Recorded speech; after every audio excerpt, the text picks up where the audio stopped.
وہ شان خلق دو عالم، درود ان پر سلام ان پر میرے مولا، یہ موقع دے کہ ختم الانبیاء دیکھوں۔ تو میں عرض کر رہا تھا کہ نماز ایمانیات کا شعبہ، یہ دو شعبے ہو گئے۔ تیسرا شعبہ دین کا معاملات کا ہے، لین دین ہے، کاروبار ہے ایک دوسرے کے ساتھ، اس میں سچائی ہو۔ کہتے ہیں تجارت کے 7 سنہری اصول ہیں۔ کتنے؟ 7 سنہری اصول، جو ان کی رعایت کے ساتھ معاملات اختیار کرے گا، تجارت کاروبار کرے گا، اللہ تعالیٰ اسے قیامت کے دن صدیقین اور شہداء کے ساتھ اس کا حشر ہوگا۔ ایک تو یہ ہے کہ مال خریدتے وقت جس کا مال خریدا اس کی برائی بیان نہ کرے کہ بہت خراب تھا، میں تو احسان سمجھو کہ میں تمہارا مال لے رہا ہوں۔ نہیں، تم کو پسند آئے لو، نہیں پسند آئے مت لو، اس کے مال کی برائی مت بیان کرو۔ دوسرے، جھوٹ مت بولو کاروبار میں۔ تیسرے، امانت کا خیال رکھو، امانت میں خیانت مت کرو۔ اور چوتھے، وعدہ خلافی مت کرو۔ پانچویں چیز یہ بتائی کہ کوئی کسی کا حق ہم پر ہو تو اس کو وقت پہ ادا کر دو، کسی سے ہم کو لینا ہو تو اس کو تھوڑی سہولت کر دو، اگر اس کو دقت پیش آ رہی ہے پیسہ لوٹانے میں، پیمنٹ دینے میں، تو تھوڑی سی سہولت دے دو، ٹھیک ہے بھائی آپ 8 دن اور لے لو میری طرف سے، سہولت دے دو۔ یعنی اس طریقے کے، اور عیب بتا کر بیچو، جھکتا ہوا تولو، یہ چیزیں معاملات کا دین ہے۔ اس طرح تجارت جو کرے گا اللہ تعالیٰ اس کا حشر و قیامت کے دن صدیقین اور شہداء کے ساتھ فرمائیں گے۔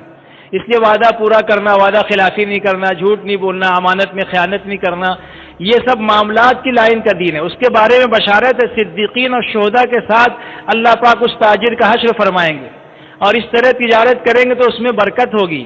بلکہ اس طرح پہلے ہمارے اسلاف نے تجارت کی تو غیروں کو ایمان اور ہدایت ملی۔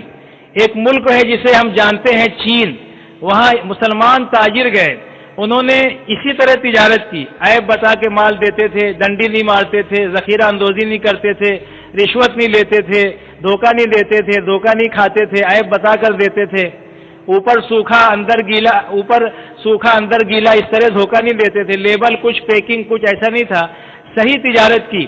تو بہت تھوڑے وقت میں وہاں کی منڈی میں چھا گئے، تو وہاں کے تاجروں نے حکومت وقت کے خلاف کمپلین دیا کہ کچھ غیر ملکی تاجر یہاں آ گئے ہیں، ان کی وجہ سے ہماری تجارتوں پر اثر پڑ گیا ہے، ہماری تجارتیں مندے کا شکار ہو گئی ہے، ہماری تجارتوں میں نقصان لگ رہا ہے، لہذا ہماری گزارش ہے کہ ان غیر ملکی تاجروں کو ملک سے نکال باہر کیا جائے۔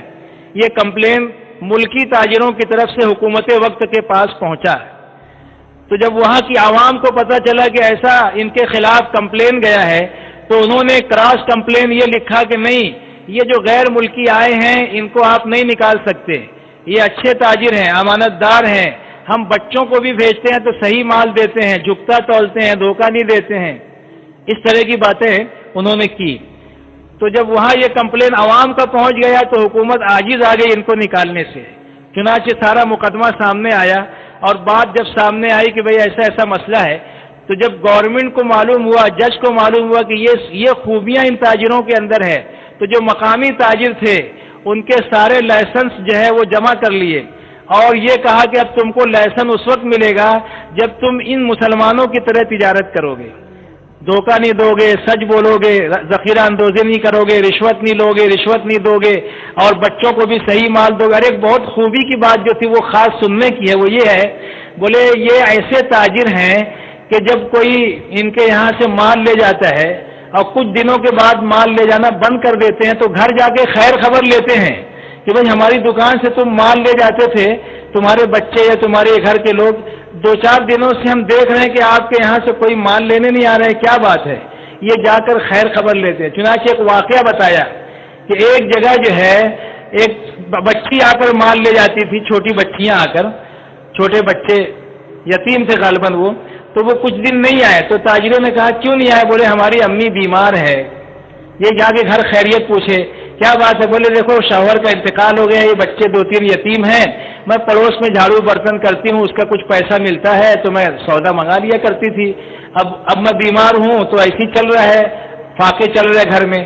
تو ان لوگوں نے کہا جو مسلم تاجر تھے کہ بہن وہ دکان آپ ہی کی ہے، جب آپ چاہیں بچوں کو بھیج کے مال منگا لیا کریں، اور جب آپ کے پاس پیسہ آئے گا تو دے دینا، اور نہیں آیا تو ہم آپ سے کوئی مطالبہ نہیں کریں گے، کوئی قرضہ وصول کرنے آپ سے نہیں آئیں گے۔ تو بولے ایسے ہمارے تاجر لوگ نہیں کرتے. تو ان لوگوں نے کہا, حکومت نے, جج نے, کہ تم ایسی تجارت کرو گے تو تم کو لائسنس ملے گا. اور وہاں ان کی اس تجارت کو دیکھ کر ایسا ہوا کہ آج الحمدللہ چین کے اندر 10 کروڑ لوگ مسلمان ہیں. کتنے؟ 10 کروڑ. یہ ان تاجروں کی برکت ہے کہ ان کی تجارت کو دیکھ کے لوگ اسلام میں آئے. آج ہماری نماز کو دیکھ کے بھی لوگ نہیں آتے ہیں دین میں. ان کی تجارتیں ایسی تھی. ایک مرتبہ ایک دکان پر ایک صاحب آئے غیر ایمان والے.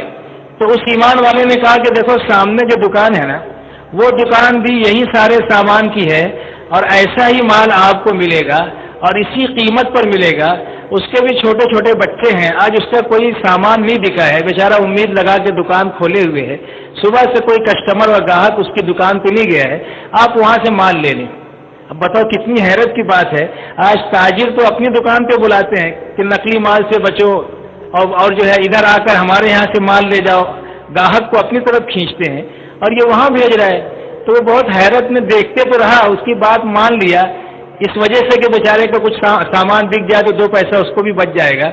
سامان لے کر آنے کے بعد یہ کہہ رہا ہے اس دکان پہ کہ بھائی صاحب, بولے کیا؟ بولے سامان تو وہاں سے خریدا, ایمان آپ سے خریدوں گا. کلمہ پڑھا دو. بولے مجھ کو کیا پڑھا دو؟ کلمہ پڑھا دو. ایسے اخلاق تھے, ایسے معاملات تھے. ہاں, تو یہ دین ہماری زندگی سے نکل گیا, معاملات کی لائن کا دین. اس کے دوستوں ہم اس دین کو بھی اپنی زندگی میں